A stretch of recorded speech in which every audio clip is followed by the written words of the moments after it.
no, el corte que hicimos acá, es lo que sucedió en el territorio de Estados Unidos, básicamente, ¿no? Cuando estábamos viendo arquitectos como Francia Wright, podían ser estos europeos que habían emigrado a Estados Unidos y desde allí habían ejercido la profesión.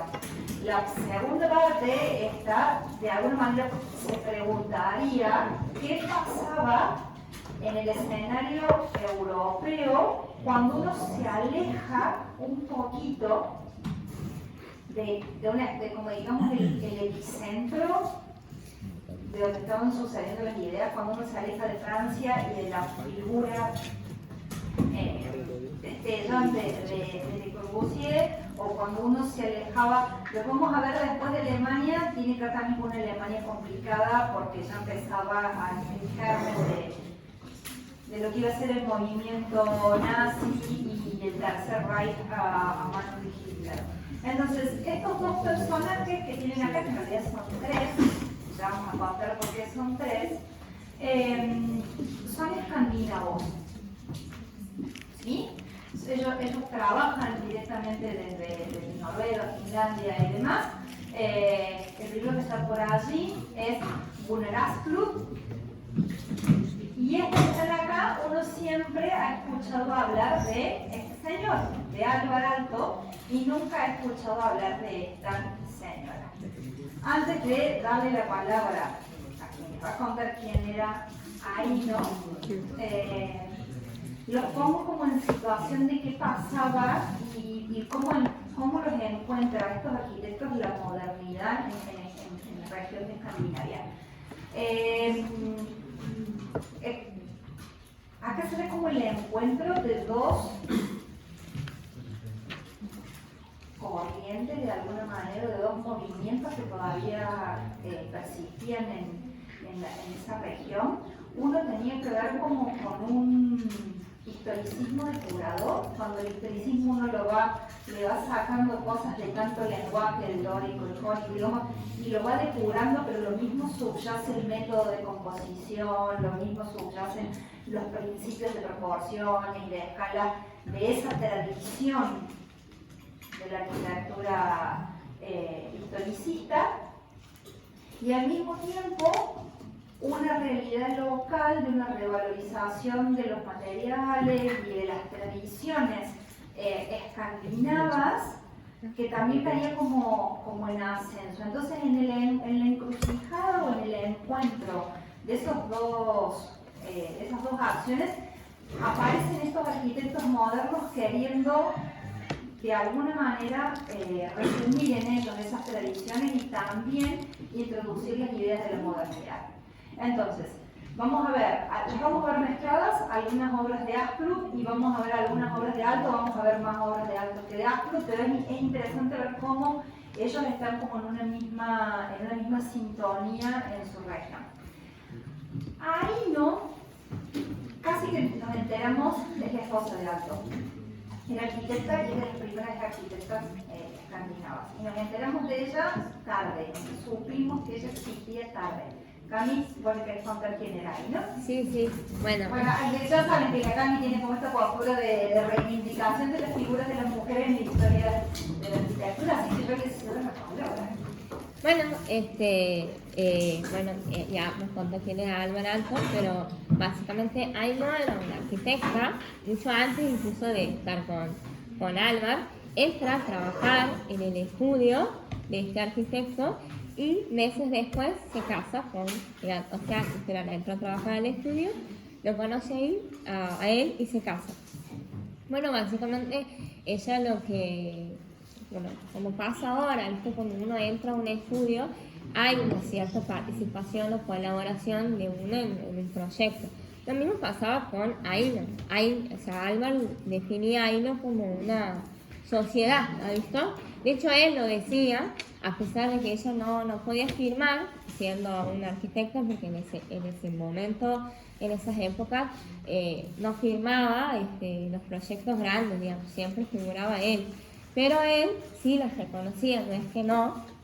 De hecho, tiempo más tarde, en los escritos de él y las cartas que ellos se mandaban, las reconocen. cuando él viajaba o él estaba ausente, ella era la que se encargaba de todo, era la verdadera mujer que resolvía. ¿Pero a qué se dedicaba básicamente ella? Bueno, ella se dedicaba más a lo que es el diseño de interior, más que nada, a diseñar como pequeños objetos. Eso es lo que sabemos, ¿no? En muchos de los proyectos es muy probable que haya tenido mucha participación en muchas de las obras que ahora va a exponer la profe, pero bueno, hay algunos como ciertos objetos que sí se conoce que ha sido ella. Lo que se puede destacar, vamos a decir, es, por ejemplo, se dedicaba mucho al diseño de ciertos objetos. Por ejemplo, hay una exposición muy famosa que ella ha ganado incluso, que es la exposición de vasijas, de vasos, jarras, todo de vidrio. Objetos que por ahí, eso va a pasar mucho en lo que es en esta época, muchos objetos los tenemos en nuestras casas de alguna manera y que derivan de esos objetos.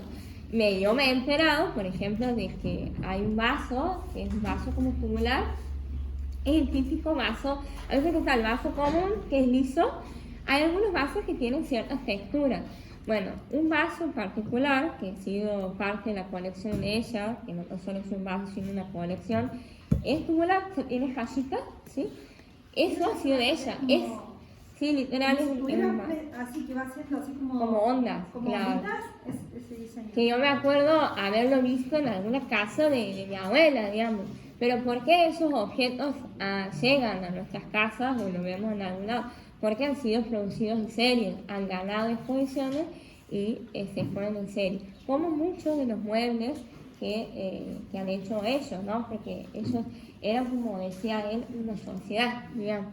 De hecho, también otra de las exposiciones que destaco de ella, porque era una persona, o sea, no lo quiero criticar a él porque sí tenía como una visión también muy contagiada por ella, de estas nuevas visiones de la mujer que aparecen en estas épocas, porque ella empieza como a experimentar, por ejemplo, los tipos de cocinas que había. Hay una exposición que se llama la exposición del apartamento mínimo o algo así, en donde ella empieza a estudiar cuáles son los movimientos de las nuevas figuras de la mujer, que también él la apoyaba, no es que no la apoyaba. Por ejemplo, diseña, o sea, ella pensaba, che, yo como mujer también trabajo y me dedico a mi casa, ¿no?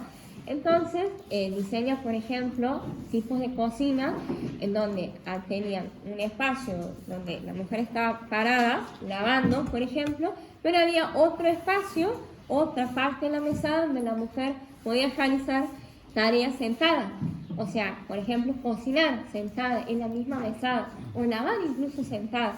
Es como cosas así pequeñas que tenían que ver con este criterio más funcional, racionalista, ¿no? Capaz no era tan lindo el objeto, pero realmente tenía un fin, esto de la funcionalidad, de que sirva. Y eso tiene que ver con su vida misma, porque en realidad ella nace en una familia proletaria, ella vivía como en una residencia de familias ferroviarias, si mal no recuerdo, y esa simpleza y ese fin de buscar la funcionalidad más racional viene un poco de ahí, dicen.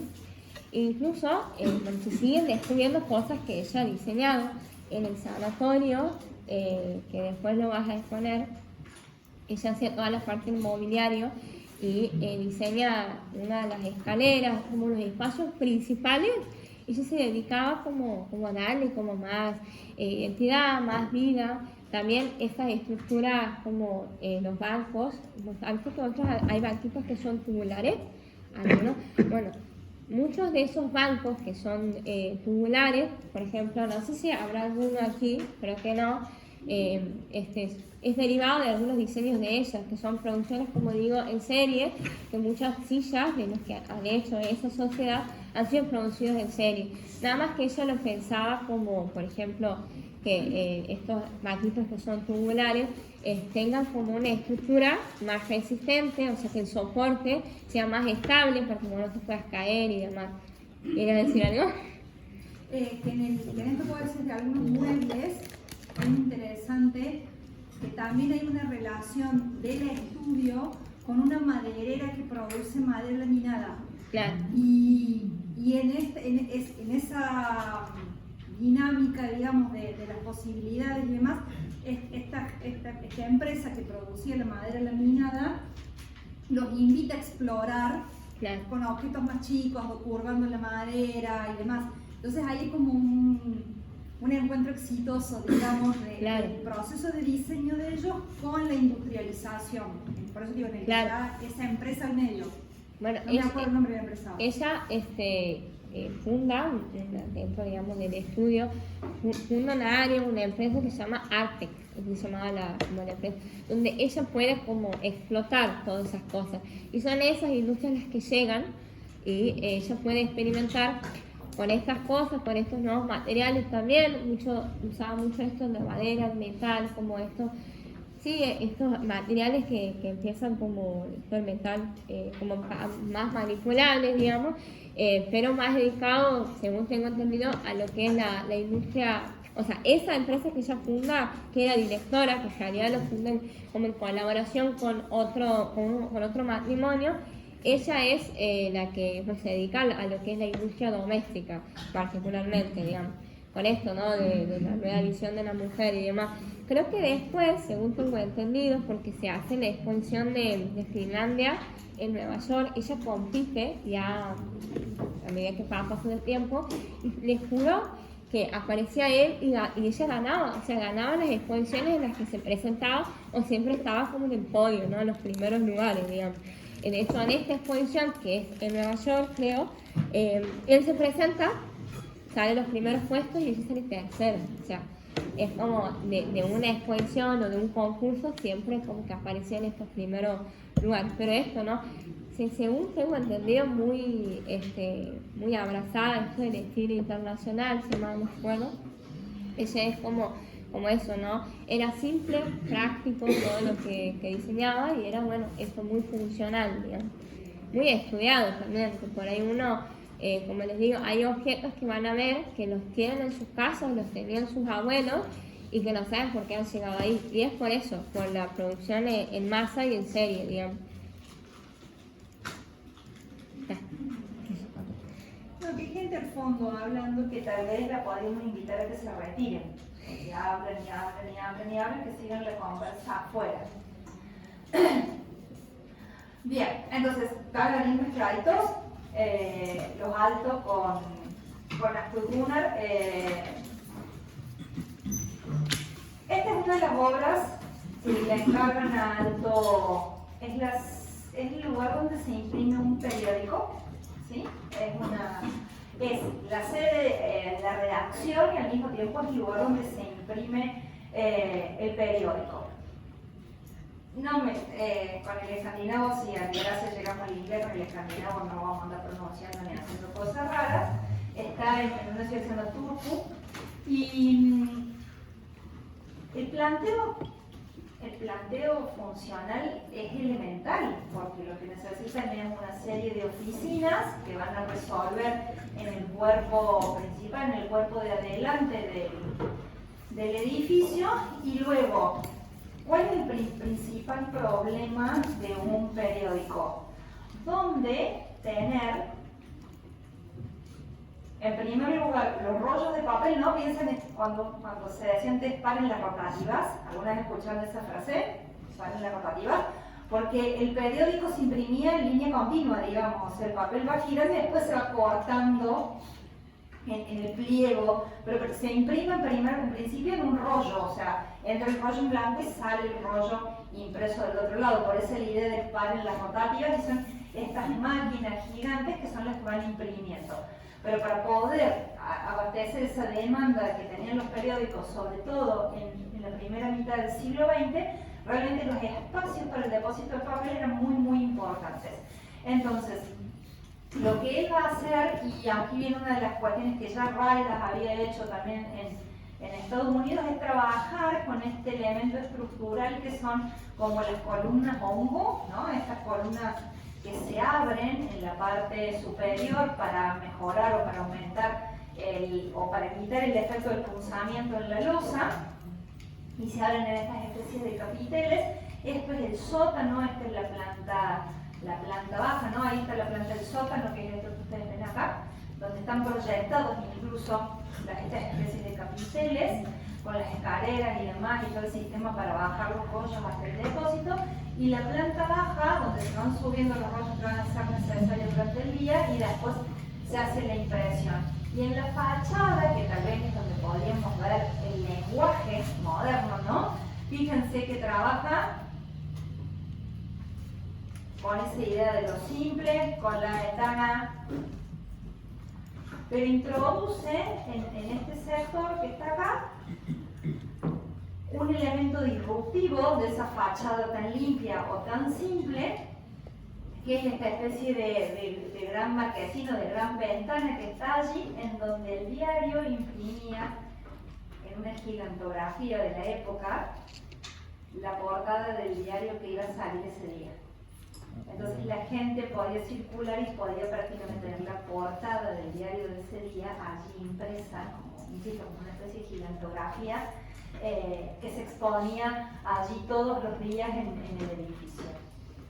El edificio tiene una forma, ven, el terreno es medio raro, es muy alargado y demás, y queda comprimido en el medio de esa situación allí en el tejido urbano.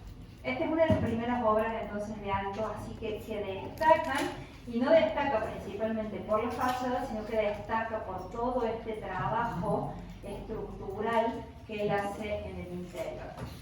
Su próxima obra de interés, al menos así la marca la bibliografía, es la Biblioteca Municipal de Viipuri, donde trabaja con 2 volúmenes, principalmente por eso puse esta imagen aérea. Son 2 volúmenes, uno es la biblioteca propiamente dicha, este que está acá, y este otro volumen más alargado, este que está acá, es la sala de conferencias de la biblioteca o la sala del auditorio, de alguna manera, de la biblioteca. Con un plano, genera acá, que es este plano que está acá, la caja de biblioteca es muy hermética, piensen en esa condición de que los libros necesitan no recibir mucha luz directa y demás. Entonces la caja del espacio de biblioteca es bastante cerrada. Y luego sí tiene aquí en el acceso, tiene distintos accesos porque uno puede acceder solamente por venir al auditorio específicamente, o podría entrar a la biblioteca y hacer uso de la biblioteca, o poder independientemente hacer las dos cosas, entrar por uno al ingreso y acceder a los dos espacios. Esta escalera, este espacio vidriado, este gran hall, es este espacio que ustedes ven acá. También me quedé con una foto de época porque la biblioteca ha sido restaurada porque había quedado en estado de ruina, más o menos como la casa del puente acá, en un estado de ruina así realmente lamentable, y se puso en valor no hace mucho tiempo, y cuando se puso en valor aparecieron fotos de archivo, y entre esas fotos de archivo acá están Álvaro y Ari. ¿Sí? Ella diseña la escalera y el espacio principal. ¿Ven? Ahí cómo va apareciendo la figura de ella en estas cosas. La biblioteca y la sala de lectura tiene los libros en los muros laterales y demás, esta gran escalera. Aquí también otro elemento que ella diseña es la mesa de recepción y de devolución, que está trabajada en madera, como este mobiliario, pero que es más que mobiliario, ¿no? Porque el espacio de la recepción y demás es un espacio súper importante en la biblioteca, y para generar la iluminación hacen este recurso de perforar el techo con esos círculos, y la luz que ingresa a la biblioteca siempre es directa, ¿no? Y por este techo.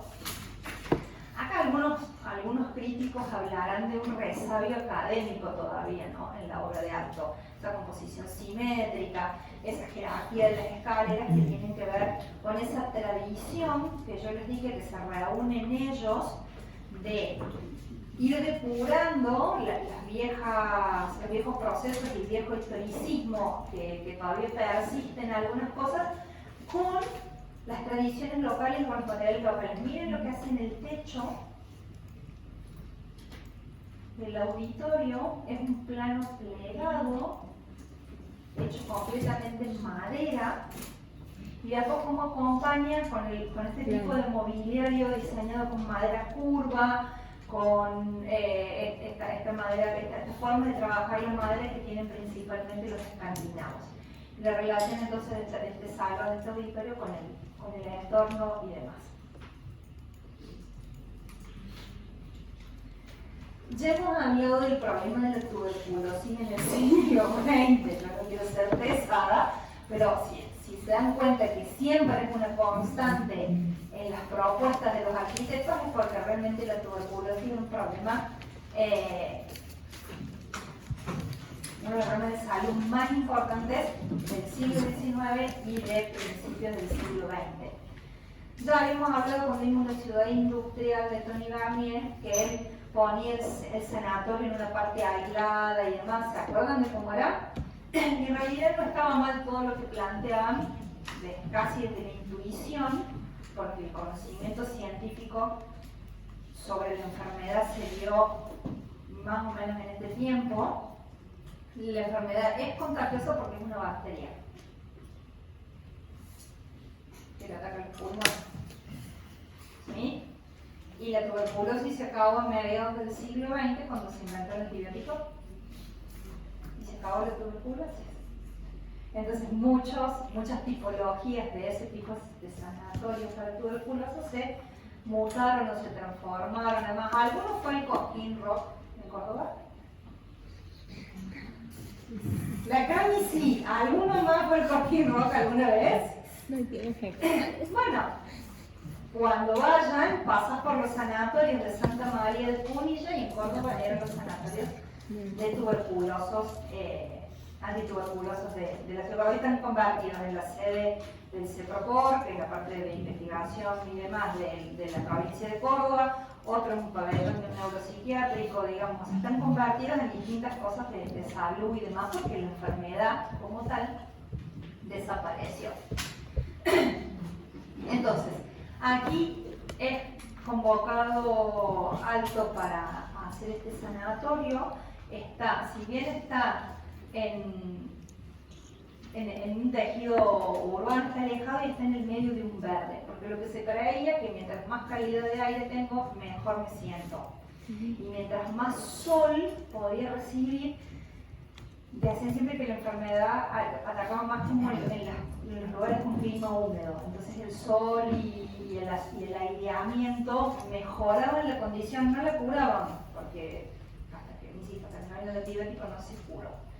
Entonces, aquí la inteligencia o la particularidad de los altos es manejar la composición de los volúmenes para terminar formando este espacio, esta especie de patio en donde hay un volumen principal, que es este que se curva para acá, este volumen principal que tiene que ver con las habitaciones para los enfermos. Y como está en Europa, todas estas ventanas, ¿dónde está la mejor orientación? Hacia el sur. Todo ese bloque mira al sur para tener mejor condición de asoleamiento. Incluso fíjense que frente a esta parte del edificio no hay árboles ni nada para mejorar esa condición del asoleamiento. Y por otro lado está el bloque de uso común, comedores y demás, y el bloque donde están los médicos, las enfermeras y demás. Entonces, a través de esos volúmenes es como va a resolver el sanatorio alto. Algunos autores hablan de la inteligencia de generar como una doble piel en el cuerpo principal. Lo más interesante es el cuerpo principal. Vamos a hacer el cuerpo donde están las habitaciones de los enfermos. En generar una especie de doble piel, una malla con la estructura por delante, ¿no? Una especie de grilla que está por delante y las aberturas en un plano posterior. Entonces ya generando como esa doble lectura o esa independencia entre la estructura y el cerramiento, o al menos se lee de esa manera. La terraza, que es esto que vemos acá, que es donde interviene mucho Aino, porque tiene esta terraza que permitía que los pacientes pudieran ir allí, tomar sol y demás, con el mobiliario y todo esto que estábamos hablando anteriormente. Este es el espacio del comedor. Y la audacia de empezar a trabajar con ciertas líneas curvas, ¿no? Esa es otra particularidad que nos veníamos viendo, la audacia de empezar a incorporar la línea curva como una cuestión distintiva dentro de ese lenguaje que busca ser moderno, aunque no sea repetitivo del canon o del paradigma. Veremos qué hacen con ese dato. Entonces, bueno, esta es la obra más reconocida de Álvar Aalto, sin lugar a dudas. Y casi simultáneamente, Gunnar Asplund lo que va a estar haciendo es esta biblioteca. Fíjense que es como el problema de la biblioteca, cómo lo resolvió recién Aalto y cómo lo va a resolver Gunnar Asplund. Esta está en Estocolmo, está en la ciudad importante, y es una biblioteca pública. Y el planteo, si uno lo mira, todavía podría tener, si queremos, algún resabio de nuevo de lo académico, ¿no? Porque es un rectángulo con el espacio principal en medio como si fuera el point, ¿no? Casi.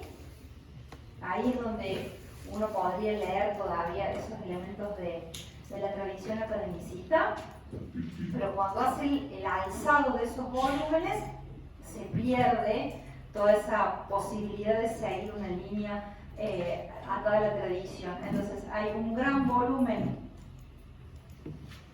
que es un cubo prácticamente, y allí en medio aparece el espacio de la biblioteca propiamente dicho, no está en ninguna foto de escalera, con una gran escalera que llega prácticamente al centro del espacio, los libros. A mí me resulta muy interesante esta forma de escalonamiento, ¿no? Una forma de ir aprovechando todos los niveles o más niveles para poner los libros allí, y el ingreso de la luz cenital, de la misma manera que había resuelto Aalto también el ingreso de la luz de manera indirecta en la biblioteca. La sala de lectura, que estaría en este espacio principal, en el espacio del medio, extremadamente simple, el material es ladrillo. Vamos a empezar a ver cómo también este material es de alguna manera tradicional para el desarrollo de la modernidad, o lo toman como un elemento que va a tener arraigo en la tradición escandinava. Yo no puse la exposición Cami de Nueva York, porque puse la de París, que es 2 años antes. Ellos hacen el pabellón para la exposición de París y luego hacen el pabellón para la exposición del 39 en Nueva York. Entonces, bueno, con ese Cami ganan el concurso, porque los pabellones se concursaban, ganan en los dos casos. Y en la particularidad es, bueno, la notoriedad que todavía tenían algunas exposiciones, y acá sí se ve la mano de ella permanentemente en el desarrollo de los interiores, de las formas de exponer los objetos, de los exhibidores, de las luminarias. Todo eso tiene el sello de alguna manera de ella. Y de alguna manera, bueno, apelar para mostrarse al mundo con el material de la madera, ¿no? Si ellos viven en el medio de bosques, e incluso fíjense cómo resuelven acá esto, como tratando de recrear el bosque metido entre medio del objeto arquitectónico, este patio cuadradito que es ese patio que está por allí, la madera puesta como columna, pero como sin devastar, como sin trabajar, usamos si fuera el tronco para enfatizar ese árbol que estaba por allí al medio, de manera de resaltarlo y empezar a hacerlo. Y después el espacio, que también de nuevo tiene esa iluminación, el espacio principal que tiene la iluminación indirecta, y todas las otras galerías donde aparece de nuevo el volumen. No se pierdan, el volumen tiene los 4 ángulos suavizados o desaparecidos en la curva. Esta es la casa de estudio de ellos. Algunos dicen que será también de alguna manera el banco de prueba para otras casas más famosas que desarrollan los Aalto. Está en la misma ciudad de Helsinki, está rodeada en un terreno de manera, digamos, un terreno urbano. Es una vivienda relativamente chica, que como es una casa de estudio, juega con una especie de doble volumetría. Porque la sala de estar, esta que ustedes ven acá, es esta, está ahí. Y este otro volumen, que tiene doble altura, es donde está la parte del estudio propiamente dicha, los tableros y demás. Y los dormitorios están sobre este sector donde balconean con esta especie de pasillo sobre el estudio.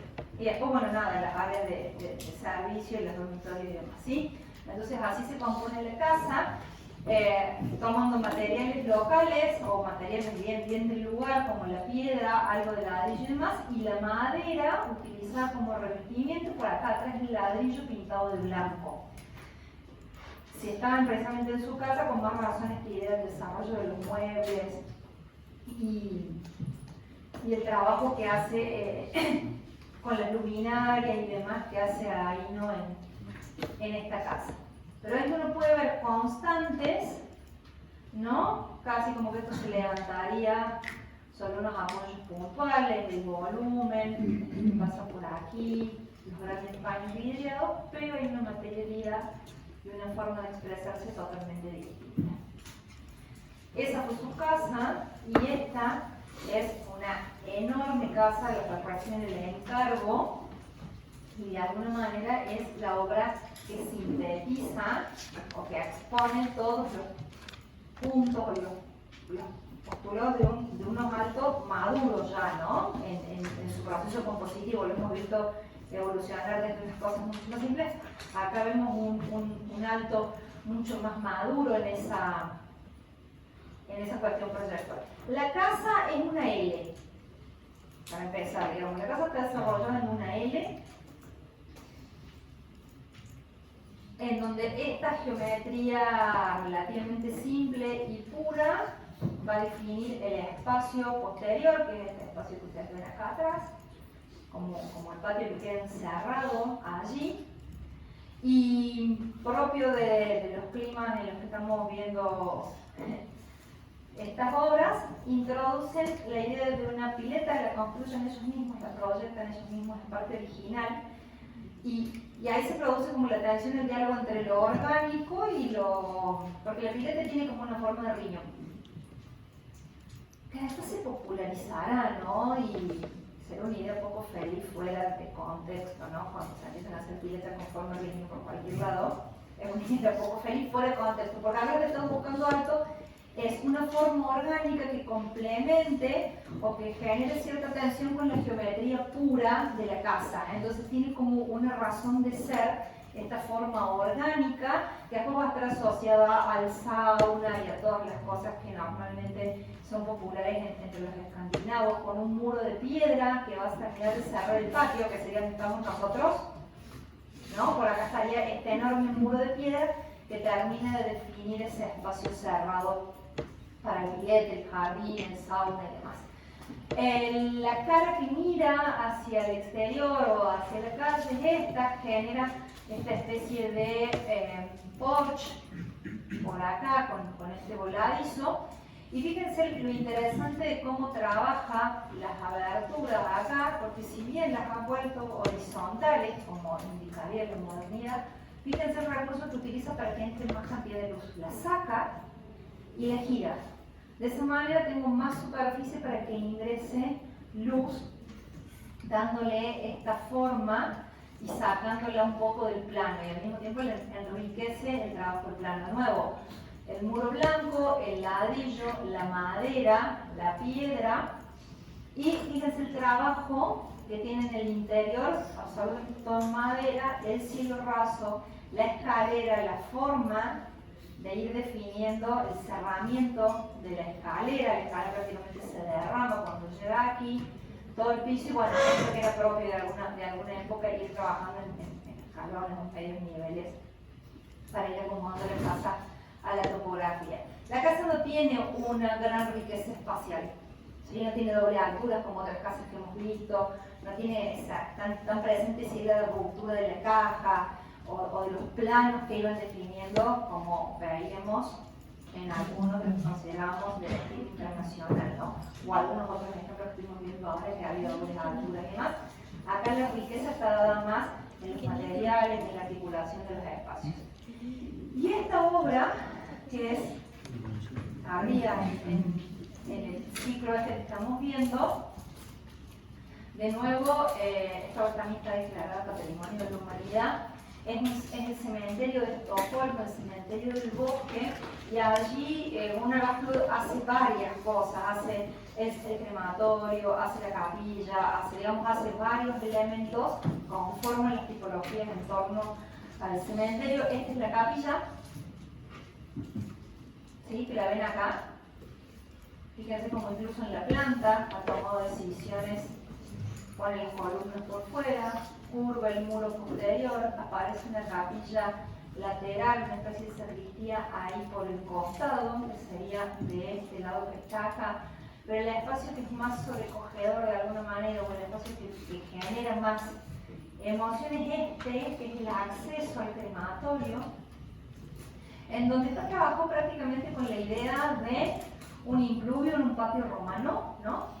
Esa idea del hueco al centro del espacio, generando esta especie de patio acá, y entonces toda esa posibilidad de estar en un momento particular en la vida en el que uno va a despedir a un ser querido, con ese contacto con la naturaleza, ahí nomás de la capilla, donde se hace generalmente el rito del último adiós al muerto y demás. Entonces allí un poco ese sentido, y este espacio que, insisto, este espacio que está acá, que se marca por acá, que es el espacio más importante de los que diseña Unarvangslo para este cementerio.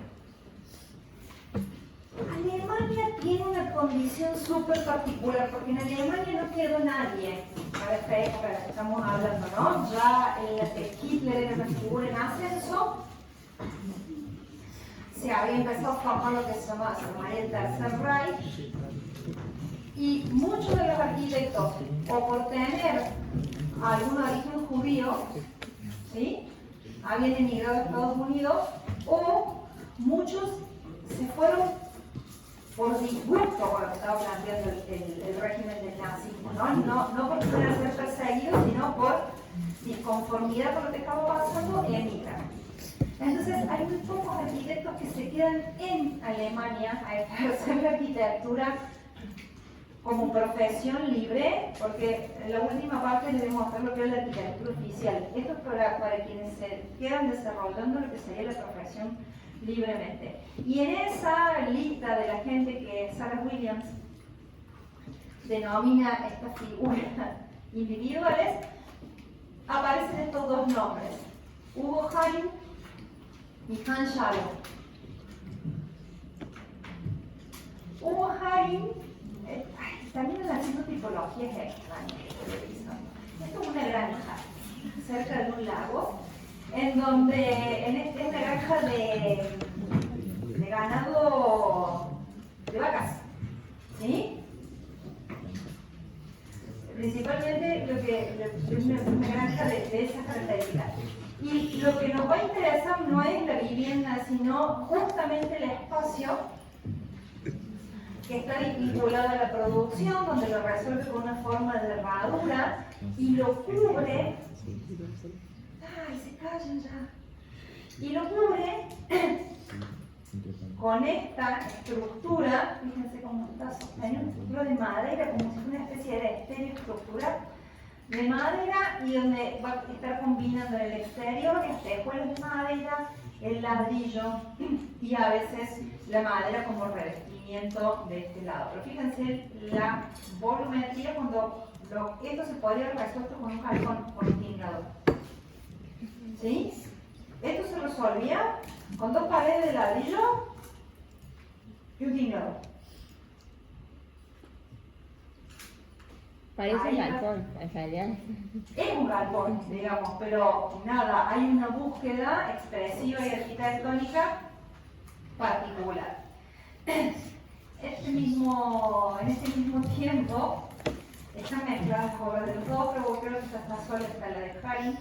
Hans Scharoun, después lo vamos a ver en la próxima unidad, haciendo algunas obras de otra escala, la Filarmónica de Berlín y demás, lo vamos a ver en la próxima unidad. Pero en esta les puse un par de viviendas solamente. ¿Qué hace este buen hombre?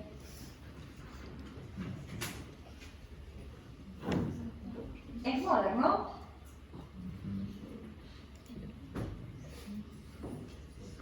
La planta es casi libre, sube pilotis. Las ventanas son corridas, las losas, qué sé yo qué. ¿Y qué hizo? Fíjate cómo plegó y replegó y buscó formas orgánicas. Y se sigue leyendo absolutamente moderno, pero de una modernidad diferente, ¿no? El espacio del porche para el ingreso de la casa, los ambientes, acá sí se puede ver mucho más la ruptura de la caja, ¿no? Las dobles alturas, una especie de ramplan y demás. El espacio del comedor totalmente ahí en contacto con el paisaje, la naturaleza, pero al mismo tiempo agarrado al terreno, mostrando el material. Porque arriba lo que hizo fue revocar y pintar de blanco. Pero acá abajo tuvo la intencionalidad de dejar el ladrillo de vista. Cosa que no sé si hubiera hecho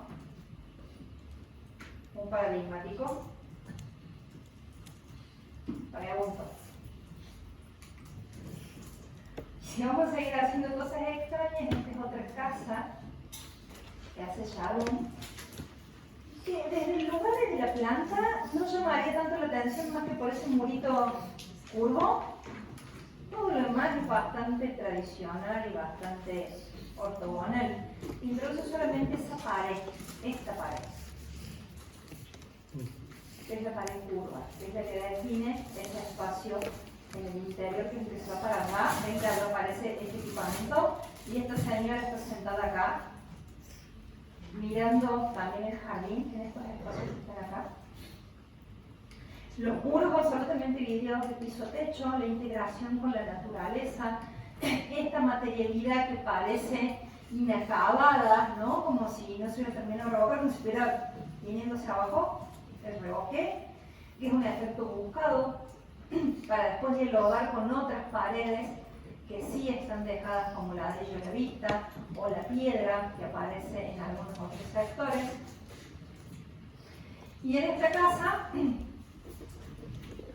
hay como más audacia estructural, si quieren, ¿no? Porque parece, me vuelvo dos, como este principio del balcón volando y saliendo a un extremo de la casa.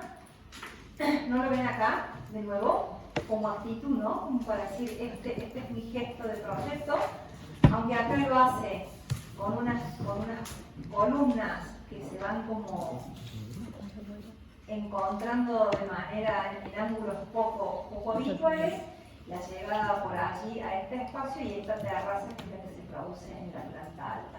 Y luego sí hay mucha más libertad, muchas más curvas y demás, ya me están adelantando el viaje de Sharon hacia esas formas más orgánicas, más puras.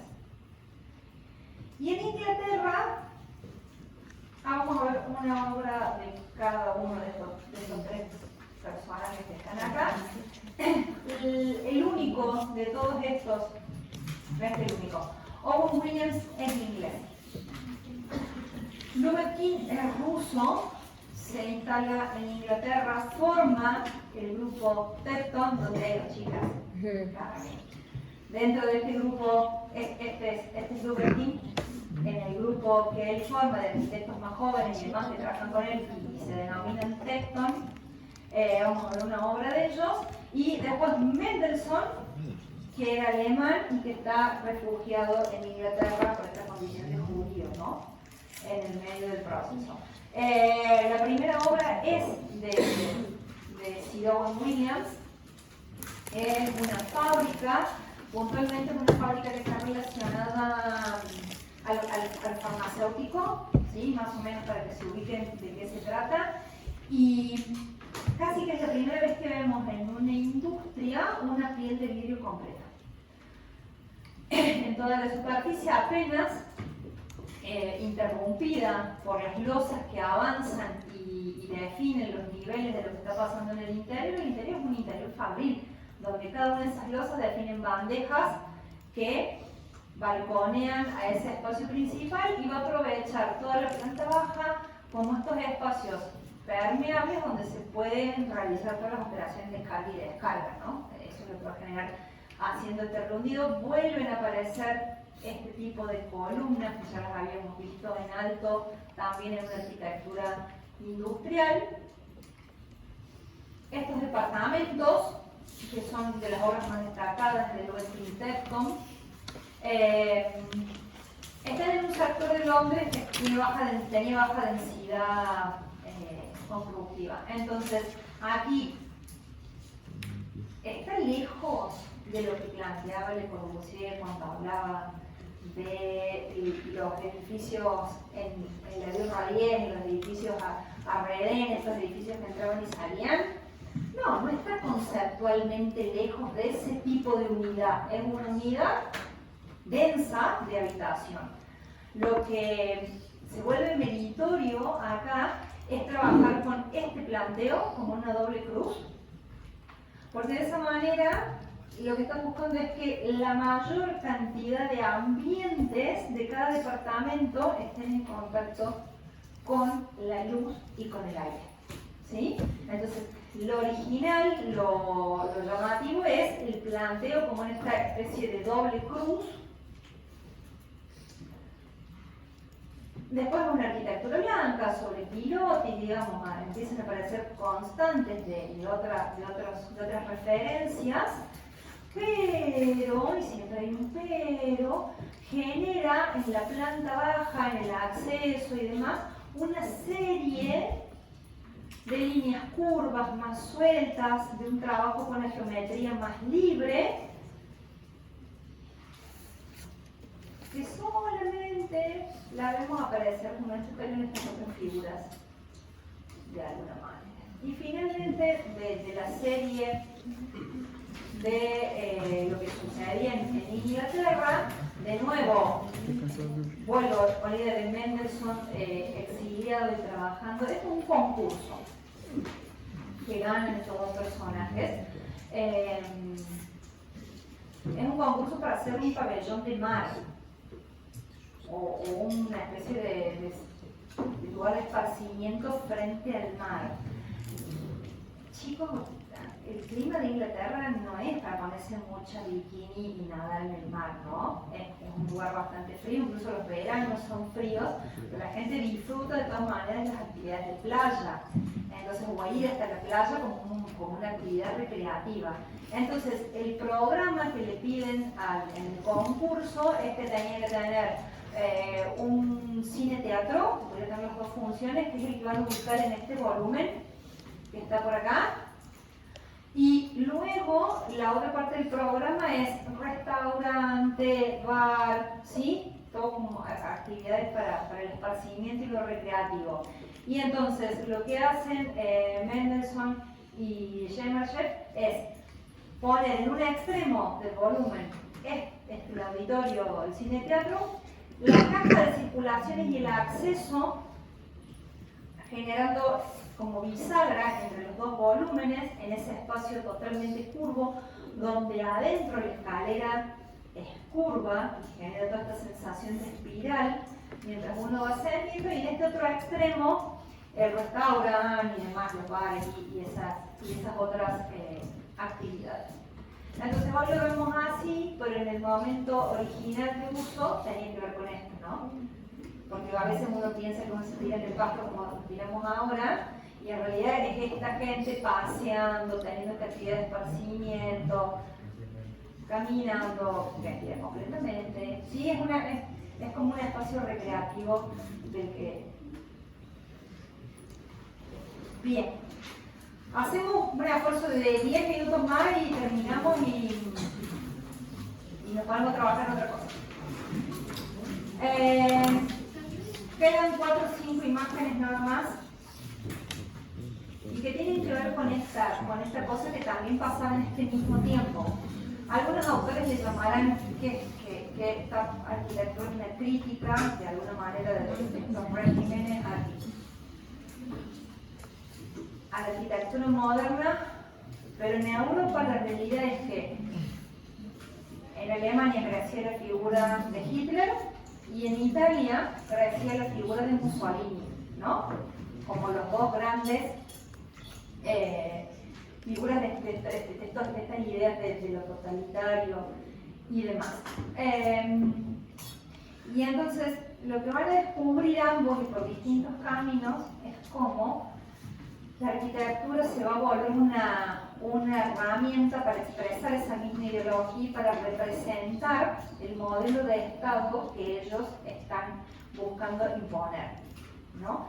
Entonces, esto ya es posterior, es una conferencia que da Gideon, que era del SIAM, de la Universidad de Harvard, una serie de conferencias entre el 38 y el 39, y ahí establecen los 9 puntos del monumentalismo, que es lo que vamos a ver, una arquitectura que apela al monumentalismo, y yo de esos les hice una síntesis y dejé como hay las ideas principales para no traer los 9 puntos.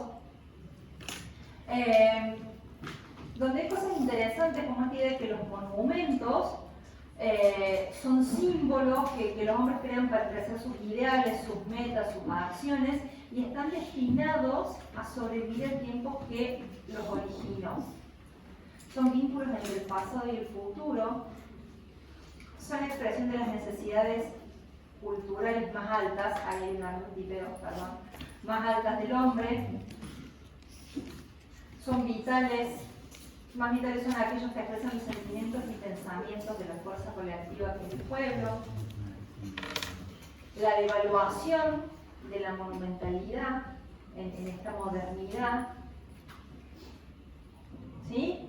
Esas son las ideas que más o menos andan dando vueltas por atrás del monumentalismo. Rusia también es un régimen totalitario, ¿no? Para esta época. Entonces, pero dentro de esa construcción del poder en Rusia todavía se permitían algunas libertades, como llamar a un concurso para el Palacio de los Soviets en Moscú. Y esto nunca se construyó, esto es un proyecto de Le Corbusier, ¿sí?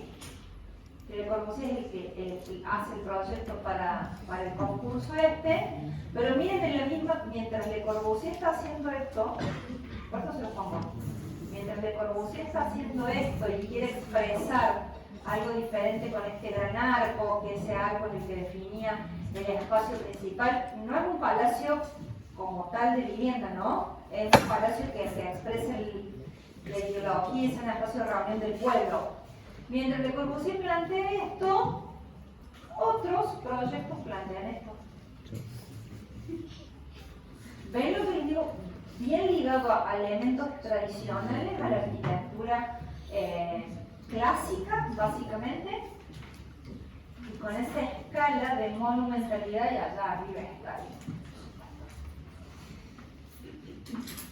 Más atado a la realidad, porque aquello tiene como una escala inmensa y demás, vemos a un arquitecto que se ocupó bastante de encarnar los valores de Mussolini en la arquitectura, y ese señor se llama Giuseppe Terragni y tiene algunas otras obras más, pero a mí me interesaba mostrarles esta, me parece como una de las más representativas.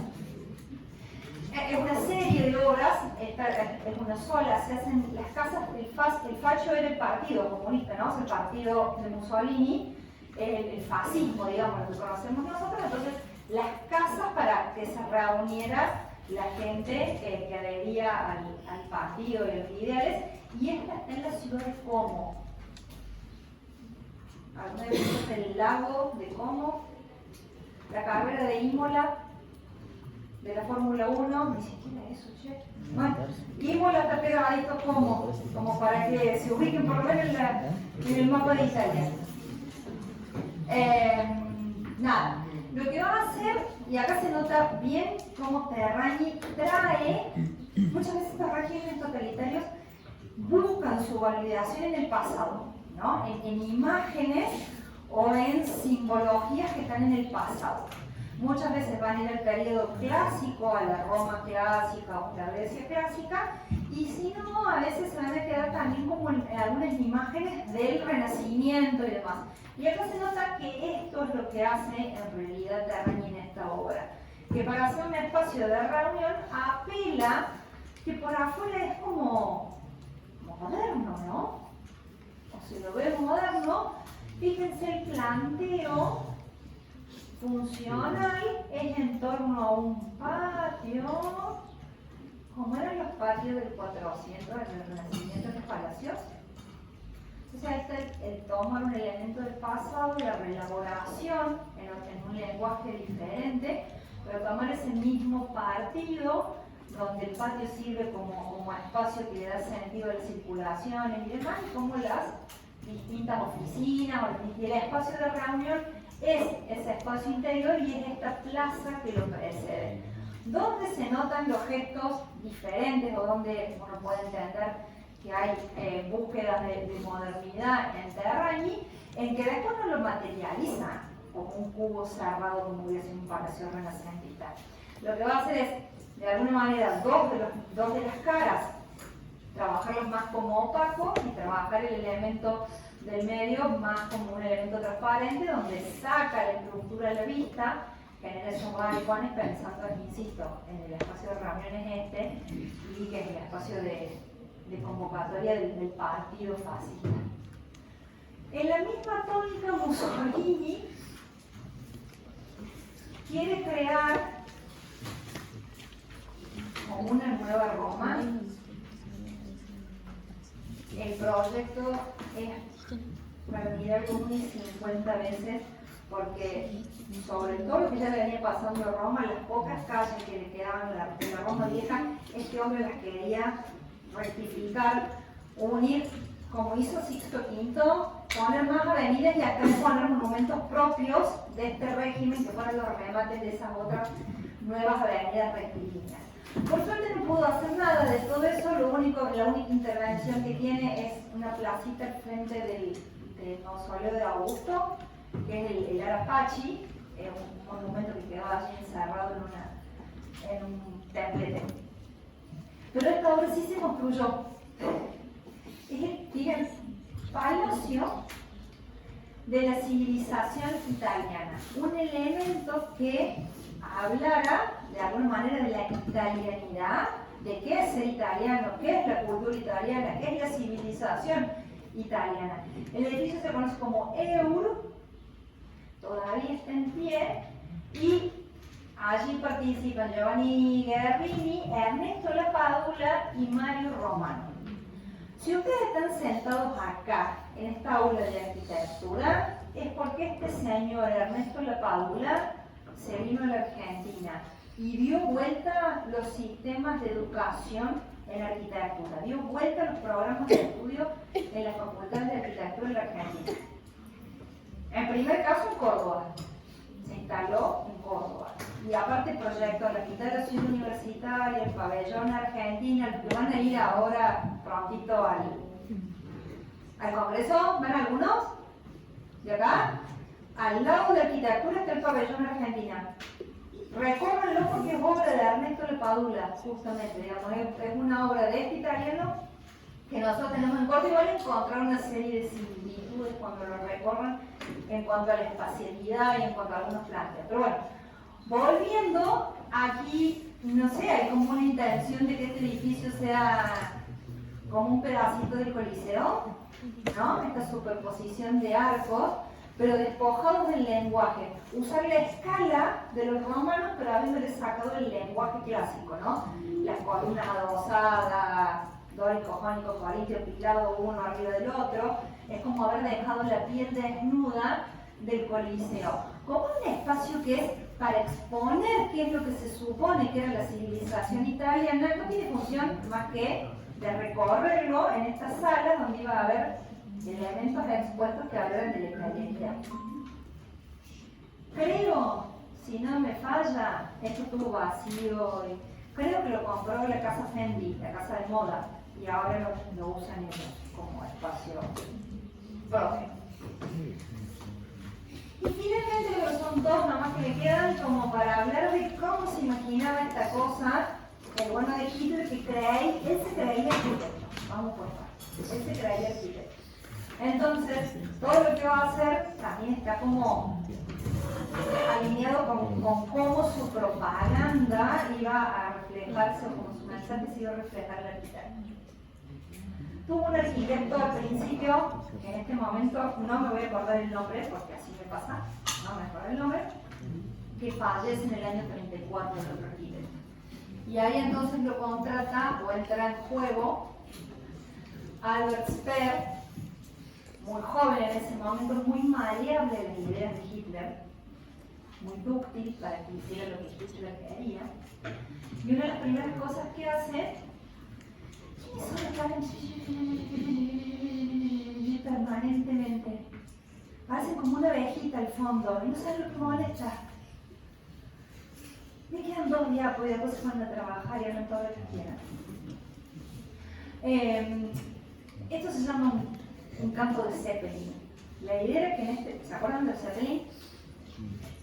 Bueno, en este campo podía estacionar un Zeppelin, para que se imaginen la escala del espacio. Pero en realidad era un gran espacio para reunir en desfiles militares y en actos políticos a los alemanes que adherían al Tercer Reich. Entonces, el espacio en sí, más que ser como un enorme campo vacío, si quieren, es esto que está acá, digamos, aquí esta es la tribuna o el espacio donde se ubicaba el Führer al medio, ¿no? Hitler al medio, recibiendo los altos mandos y los políticos importantes acá, y por detrás un sistema casi clásico de columnas. Incluso todo tiene como un aire clásico, ¿no? A veces esto a mí me hace acordar al templo de Pérgamo que está metido dentro del Museo Británico, ¿no? Cosas así. Pero ¿qué se le ocurrió a este joven con una lente brillante? Que para que esto tuviera otro impacto visual, proyectó proyectores de luz blanca, haces de luz prácticamente saliendo por detrás de las columnas. ¿Se dan cuenta cómo le cambió la escala solamente con luz? Y cómo impone otro mensaje, ¿no? Piensen esto, ¿no? La cantidad de gente allí reunida, todo el desfile militar que había ciudad durante el día, y después estos haces de luz proyectándose y cambiándole la escala del espacio y cambiándole de alguna manera el mensaje. Entonces, fíjense que la arquitectura es clasicista o monumentalista dentro del clásico, y después él encuentra este otro recurso en la luz para enfatizar esa monumentalidad de la que estaban hablando. Y la otra idea brillante que tuvieron, casi ya al final del periodo de paz, cuando todavía creían que Berlín iba a ser como la nueva capital del mundo, desde el imperio nazi, ¿no? Entonces, Speer junto con Hitler diseñan un plan para Berlín, para que Berlín se convirtiera de alguna manera en esa capital del imperio alemán.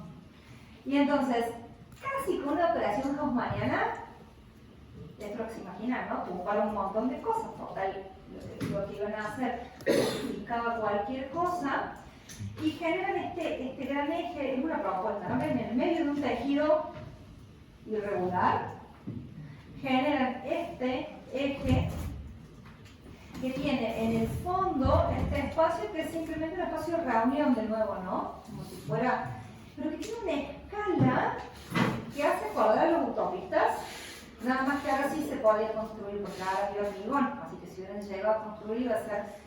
Imagínense la escala que tiene, que toda la iglesia de San Pedro entraba acá adentro. Toda la iglesia de San Pedro en Roma entraba acá adentro. Por eso les digo un pensamiento casi como de los utopistas que veíamos el año pasado, ¿no? De Leroux y demás.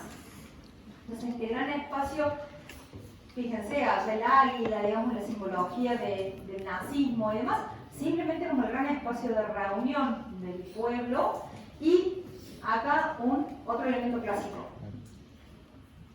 Un arco de triunfo, pero que celebrara, en vez del triunfo de algún romano que volvía de alguna batalla, que celebrara el triunfo de Hitler. El arco ese iba a tener ese sentido. Entonces, Acá hay un montón de elementos clásicos, acá hay otro elemento clásico, llevados a una escala casi imposible, por eso el monumento, del monumentalismo. Piensen que mientras esta gente estaba pensando esto, Han Jarun hacía las casitas esas todas llenas de curvas que les mostré recién en la misma Alemania, al mismo tiempo. Por eso se los puse como a los alemanes al final, para que pudiéramos ver cómo uno cree que la modernidad va progresando y qué sé yo qué, y la modernidad da un paso para adelante y da tres para atrás. Porque el Estado estaba pensando en esto, y lo que se iba a construir a gran escala, y las ideas que se materializaban eran estas.